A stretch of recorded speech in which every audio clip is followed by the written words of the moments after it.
Verilog always block. In this session, you will learn more about the usage of always block specific to Verilog HDL.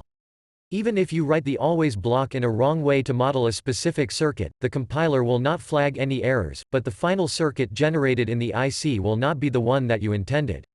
Therefore, it is very important to understand how to write the always block in the right manner for a designer.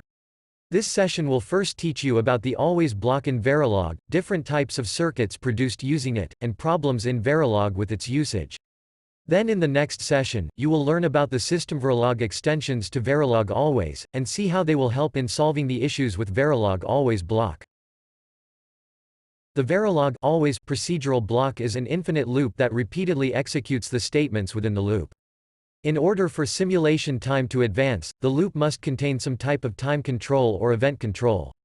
This can be in the form of a fixed delay, represented with the hash token, a delay until an expression evaluates as true represented with the wait keyword, or a delay until an expression changes value, represented with the @ token. In general, you will use it with a sensitivity list in the beginning of the statement along with the @ symbol. Its general syntax is, always, @ sensitivity list within brackets, begin, multiple statements, end. Whenever any variable in the sensitivity list changes, the block will be executed. The statements within the block will be executed sequentially. The Verilog always procedural block is a general-purpose keyword, which can be used for modeling any type of circuit. In a design or RTL code, the always procedural block can be used to model combinational logic, latched logic, and sequential logic. The same general-purpose always procedural block is also used in test benches to model different verification tasks. This causes a substantial burden on software tools for synthesis and formal verification. The reason is, during synthesis, in order to identify the type of circuit implemented in the always block, the tool need to go through the code and analyze it, because the same always keyword can be used to implement different types of circuit like sequential and combinational.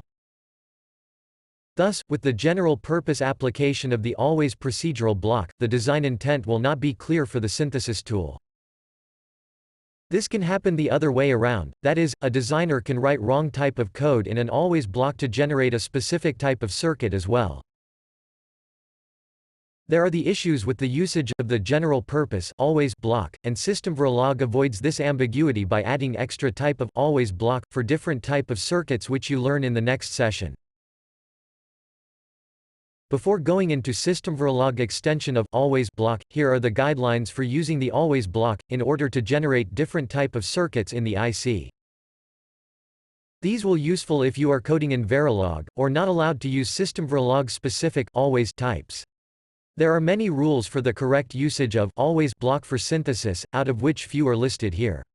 If you are allowed to use Systemverilog specific keywords, there you may ignore these and go to next session. To represent combinational logic with a general-purpose always procedural block, the always keyword must be followed by an edge-sensitive event control which is the @ token.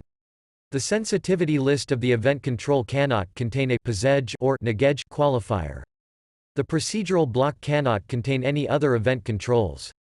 Also, all variables written by the procedural block must be updated for all possible input conditions. To represent a latched logic, the same set of above rules should apply except one. Here, at least one variable written to by the procedural block must not be updated for some input conditions. To represent sequential logic with a general-purpose always procedural block, the always keyword must be followed by an edge-sensitive event control after the @ token. In the sensitivity list, you should use either posEdge or negedge qualifier along with a clock signal. The procedural block cannot contain any other event controls. Also, any variables written by the procedural block cannot be written by any other procedural block. These guidelines are needed because a compiler cannot enforce them, as Verilog always procedural blocks are general-purpose procedural blocks, which are used in the test bench code as well.